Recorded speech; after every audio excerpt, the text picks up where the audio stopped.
زہد الانبیاء حضرت بابا فرید الدین مسعود گنج شکر علیہ الرحمہ کے حوالے سے کچھ گفتگو کرنا مقصود ہے۔ زہد الانبیاء بابا فرید الدین گنج شکر کی ولادت 569 ہجری میں ملتان کے قریب ایک قصبہ کھتوال تھا، یہاں ہوئی۔ حضرت بابا فرید الدین گنج شکر کے زندگی کے بہت سے عجائب اور کمالات ہیں۔ ان میں سے ایک تو یہ کہ حضرت بابا فرید کی والدہ، ان کی ایک کرامت مشہور ہے کہ ایک بار چور ان کے گھر میں گھس آیا جب کہ وہ گھر کے صحن میں نماز میں مصروف تھیں، تو چور نے گٹھڑی وغیرہ باندھی۔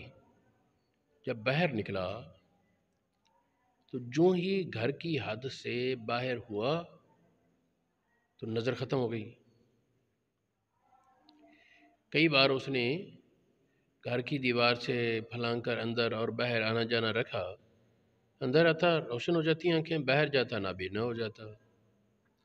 آخر تھک ہار کر اس نے پھر باہر کھڑے ہو کر معافی مانگی اور دعا کی درخواست کی کہ آپ دعا کر دیں، اللہ پاک میری آنکھیں روشن کرے۔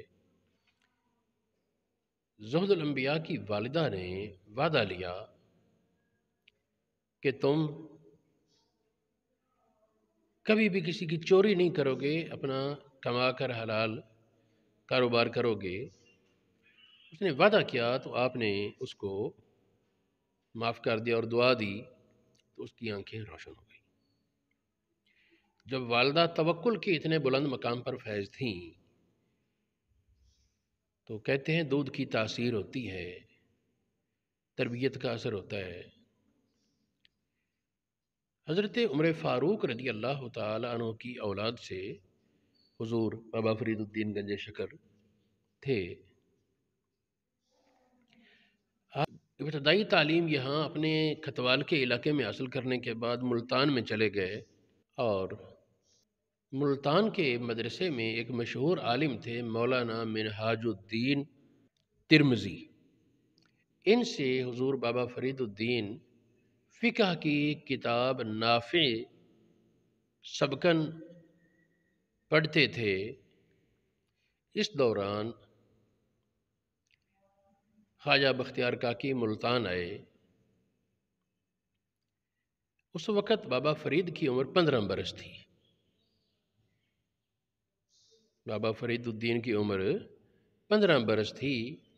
569 میں پیدائش ہے اور 584 میں ملتان میں حضرت خواجہ بختیار کاکی کے زیارت کی اور بیعت ہو گئے۔ بیعت کے بعد، بیعت سے پہلے مشہور ہے نا، وہ پوچھا کہ کیا پڑھتے ہو؟ کہا کہ نافع پڑھ رہا ہوں۔ اور میں کہ اس سے تمہیں نفع ہوگا؟ کہا جی مجھے آپ کی نظر عنایت سے نفع ہوگا۔ اس کے بعد پھر کشش مزید بڑھی اور بیعت ہو گئے۔ بیعت کے بعد تقاضا کیا میں ساتھ چلوں دہلی؟ تو حضرت بختیار کاکی نے فرمایا نہیں، پہلے تم علم ظاہر کی تکمیل کرو، اس کے بعد میرے پاس آنا۔ چنانچہ ملتان میں آپ نے تکمیل کی جو ملتان میں علم مہیا تھا۔ اس کے بعد کندھار، افغانستان کا علاقہ ہے کندھار، وہاں چلے گئے اور اس علاقے میں 5 سال ٹھہر کر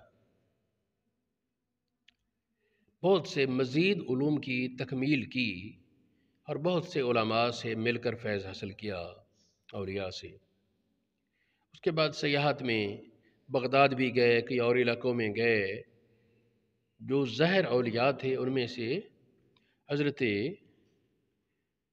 شہاب الدین سہروردی، ان سے ملاقات ہوئی۔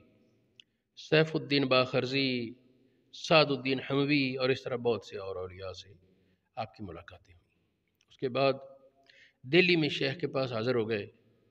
کچھ عرصہ وہاں دہلی میں رہنے کے بعد شیخ کے ایما پر، ان کے اشارے پر ہانسی شہر میں چلہ کشی میں، ریاضت اور مجاہدے میں مصروف ہو گئے اور 12 سال ہانسی میں مجاہدات میں رہے۔ وقتاً فوقتاً شیخ و مرشد کے پاس حاضر ہوتے اور رہنمائی لے کر تازہ تمک لے کر، تازہ دم ہو کر پھر وہاں چلے جاتے۔ ہانسی کے قیام کے دوران حضرت خواجہ بختیار کاکی کا وصال ہوا۔ اس وقت حضرت شیخ فرید ہانسی میں تھے، پھر وہ تیسرے دن حاضر ہوئے دلی۔ وہاں جو ان کی قسمت کے تبرکات تھے وہ چیزیں لے کر سجادہ نشین مقرر کیا نا بختیار کاکی نے، شیخ فرید کو اپنا سجادہ نشین مقرر کیا، تو جو اس کے خاص تبرکات تھے وہ چیزیں لے کر ہانسی آئے۔ ہانسی کے بعد کچھ عرصہ کھتوال میں رہے، اپنے آبائی وطن۔ آپ کا یہ طریقہ تھا کہ جہاں بھی جاتے خلق خدا آپ کی طرف وہ مقناطیس کی طرح کھنچتی چلی آتی۔ تو اخیر آپ نے جو یہ پاک پتن جہاں ہے، اس علاقے کا پرانا نام اجودھن تھا، اس علاقے کو اپنی قیام گاہ منتخب کیا کہ اس علاقے کے لوگ کچھ اولیاء سے اس طرح عقیدت والے نہیں، اور یہ میرے کاموں میں مخل نہیں ہوں گے، میں اپنی بے فکری سے اللہ پاک کی بندگی اور ریاضت میں لگا رہوں گا۔ یہاں آپ کے پاس بہت سے اکابر روزگار جمع ہو گئے جو آپ کے فیض اور برکت سے ولایت کے بلند مقامات تک پہنچے۔ ان میں خواجہ بدر الدین اسحاق، جمال الدین اور کئی شخصیات ہیں۔ زہد الانبیاء کے خلفاء میں 2 شخصیتیں ایسی ہیں جن کے ذریعے سلسلہ فریدیہ کو بہت زیادہ شہرت اور ترقی نصیب ہوئی۔ ان میں سے ایک حضرت علی احمد صابر، جن کو زہد الانبیاء نے کلیئر بھیج دیا، اور دوسرے حضرت نظام الدین اولیاء، ان کو دہلی کی خلافت عطا فرمائی۔ 656 میں حضرت نظام الدین اولیاء مرید ہوئے۔ تو جس طرح آج کل ایک تصور ہوتا ہے نا اولیاء کے بارے میں کہ وہ بس جبہ پہنا اور بال لمبے رکھے وغیرہ اور کام ہی کو نہیں، یا مجاہدات، یہ مجاہدات بھی کرتے لیکن ساتھ علم ظاہر کی بھی تکمیل اور اس کی اہمیت سے واقف تھے، اس کی پوری قدر کرتے۔ چنانچہ حضرت زہد الانبیاء بابا فرید الدین گنج شکر نے نظام الدین اولیاء کو تجوید کے ساتھ سبکن قرآن پاک کے 6 پارے پڑھائے۔ 6 پارے قرآن پاک کے سبکن پڑھائے، ساتھ ان کو تصوف کی ایک مشہور کتاب ہے عوارف المعارف، وہ کتاب پڑھائی۔ اس کے ساتھ عقائد کی ایک بنیادی کتاب ہے تمہید ابو شکور سالمی، یہ کتاب سبکن پڑھی۔ اس کے بعد بابا فرید الدین نے نظام الدین اولیاء کو 659 میں رمضان پاک کے مہینے میں خلافت عطا فرمائی۔ اس کے بعد وہ دلی چلے گئے، وہاں سے 3 بار آئے سلام کے لیے اور کچھ وقت ٹھہرتے۔ تیسری بار آئے تھے تریسٹ کے رمضان پاک سے پہلے، اور کچھ مہینے ٹھہرے۔ رمضان پاک کی 13 تاریخ کو بابا فرید نے انہیں روانہ کیا دلی کے لیے۔ اس کے بعد بابا فرید کی ان سے ظاہری زندگی میں ملاقات نہیں ہوئی، لیکن آپ نے فرمایا تھا قرآن پاک کا حفظ مکمل کرو۔ نظام الدین اولیاء کو یہ تاکید کی تھی۔ دوسرا آپ نے فرمایا کہ روزے کی پابندی رکھنا ہمیشہ، کہ آدھی طریقت باقی سارے اعمال ہیں اور آدھی طریقت اکیلا روزہ ہے۔ روزے سے وہ اللہ پاک کی طرف قبولیت اور قرب کے راستے کھلتے ہیں، اس طرح کے کچھ کلمات تھے۔ بابا فرید الدین گنج شکر یہ 63 میں 663 میں یہ ہوا، اور 64 میں محرم کے مہینے میں بابا فرید کی طبیعت زیادہ خراب تھی اور آپ 5 محرم کو وصال فرمایا۔ آپ کی بہت سی کرامات مشہور ہیں، ان میں سے 2 یا 3 ذکر کرتے ہیں۔ ایک آدمی آیا، اس نے کہا جی میں فلاں بادشاہ کا ملازم ہوں، بادشاہ نے میرے پاس اپنا باز مجھے دیا ہوا ہے، جب بادشاہ کو ضرورت ہے میں باز پیش کرتا ہوں اور بادشاہ اس سے شکار کرتا ہے۔ اس ملازمت پر مجھے اچھا خاصا روزگار بنا ہوا ہے۔ بادشاہ نے سختی سے روکا ہوا ہے کہ میں باز کو اڑانے کی پریکٹس نہ کروں، پرواز اڑانا یہ نہیں۔ تو وہ کہتا کہ میں ایک بار غلطی سے، میں کئی بار اڑاتا، تھوڑا سا اڑایا، اڑتا واپس آ جاتا۔ ایک دن میں انہیں اڑایا، وہ واپس نہ آیا، باز اڑایا واپس نہ آیا۔ اب فکر ہوئی کہ بادشاہ تو بڑا ظالم ہے، وہ تو ہو سکتا ہے کہ اس جرم پہ ناراض ہو کر قتل کر دے، جائیداد چھین لے۔ بڑا پریشان، کسی نے اسے بتایا کہ تیرے بھاگے ہوئے باز کو واپس لا سکتا ہے تو وہ یہ فرید الدین کی ہستی ہے، بابا فرید واپس لا سکتے ہیں، اس کے بغیر تیرا بھاگا ہوا باز واپس آنے والا نہیں۔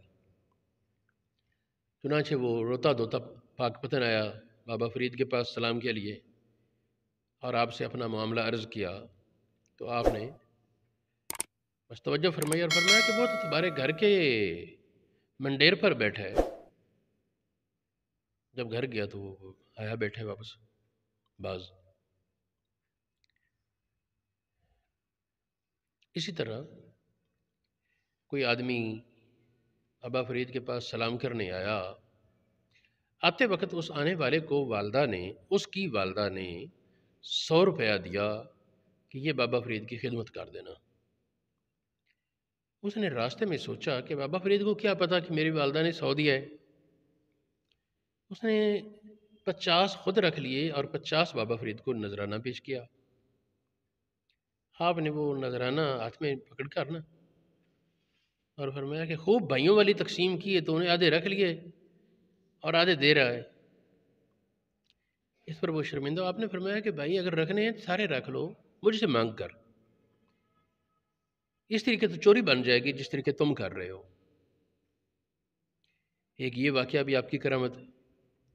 اسی طرح آپ کے ایک بھائی تھے نجیب الدین متوکل، دلی رہتے، اور وہ آپ کے مرید اور آپ سے فیض یافتہ تھے۔ تصوف میں، مقامات باطنی میں بہت زیادہ ترقی پر تھے، لیکن اگر کوئی انہیں پوچھتا کہ تم شیخ فرید کے بھائی ہو، یہ شیخ فرید تمہارے بھائی ہیں، اچھا، تو وہ کہا کرتے کہ ان کا نسبی بھائی تو میں ہوں، ولایت اور مدارج کے اعتبار سے کون ان کا بھائی ہے میں نہیں جانتا۔ حضرت نظام الدین اولیاء یہ دعا کروانے کے لیے گئے تھے نجیب الدین متوکل کے پاس، میں قاضی بن جاؤں، فلاں علاقے کا قاضی بن جاؤں۔ ان کے پاس دعا کرانے کے لیے گئے، لوگ ان سے دعائیں کرواتے، وہ دعا کرتے، اللہ پاک لوگوں کی حاجتیں مرادیں پوری کرتا، مشہور تھا یہ۔ تو حضرت نظام الدین اولیاء جب گئے دعا کروانے تو نجیب الدین متوکل نے کہا، اس وقت فارسی عام زبان چلتی تھی، انہوں نے فرمایا قاضی مشو چیزیں دیگر شو، قاضی نہ بن کچھ اور بن۔ انہوں نے کہا جی میں پھر کیا کروں؟ انہوں نے بابا فرید کا ذکر کیا، انہوں نے کہا کہ ان کے پاس جاؤ اور مجھے لگتا ہے کہ تمہاری مناسبت ان سے بن جائے گی روحانی، اور ان سے تمہیں فیض اور برکت ملے گا۔ ویسے ابھی تلمذ کا سلسلہ جاری تھا، طالب علمی تھی دلی میں نظام الدین اولیاء کی، تو آپ کے دل میں اتنی محبت پیدا ہوئی کہ آپ ہر نماز کے بعد بابا فرید کا وہ ذکر اور آپ کے لیے دعا اور یہ سلسلہ شروع ہو گیا۔ ان کی محبت بڑھتی گئی۔ پھر علم دین ظاہر کی تکمیل کے بعد پھر یہ پاک پتن آئے اور سارا معاملہ ان کا۔ شکر کی کرامت مشہور ہے کہ ملتان کا ایک تاجر دلی جا رہا تھا اونٹوں پر شکر لے کر۔ اس کا مقصد یہ تھا کہ دلی کے علاقے میں شکر مہنگی ہے، میں بہت سا نفع کماؤں گا۔ تو جب وہ اسی علاقے سے گزرا تو زہد الانبیاء نے پوچھا کیوں بھئی اس میں کیا ہے؟ اس نے سوچا کہ یہ اگر شکر بتائی تو ہو سکتا ہے کہہ دیں شکر دے دو تھوڑی سی۔ اس نے کہا نمک ہے۔ آپ نے فرمایا نمک ہوگا، ٹھیک ہے نمک کہتا ہے نمک ہوگا۔ چلا گیا، جب دلی پہنچا وہاں جب بورے کھول لے تو شکر تو تھی ہی نہیں، سارے بورے نمک کے بھرے ہوئے۔ اب بڑا پریشان، یہ کیا ہو گیا، میں نے تو شکر خریدی ہے۔ کسی نے اس کو توجہ دلا دی اس کے نوکروں میں سے کہ وہ جو دیپال پور سے پہلے ہمیں بزرگ ملے ہیں نا، جنہوں نے تجھ سے پوچھا کیا اور تو نے کہا نمک ہے، انہوں نے کہا نمک ہوگا، یہ ان کی زبان کا اثر ہے، ان سے معافی لو۔ دلی سے واپس آیا پاک پتن، دیپال پور آ کر پھر پہنچا، اس وقت مشہور شہر دیپال پور تھا۔ اجودھن پہنچا، پرانا نام اجودھن ہے، بابا فرید سے ملا، معافی مانگی۔ فرمایا ہوا کیا ہے؟ اس نے کہا جی مجھ سے یہ غلطی ہوئی۔ فرمایا اس میں کیا تھا؟ ان بوروں میں کیا تھا؟ اس نے بتایا کہ ان بوروں میں شکر تھی۔ آپ نے فرمایا شکر ہوگی۔ اب وہ واپس کیا تو وہاں شکر ہی تھی۔ یعنی آپ کی زبان میں اللہ پاک نے اتنی تاثیر رکھ دی، جو کہہ دیتے اللہ پاک اپنے مہربانی اور کرم سے پورا کر دیتا۔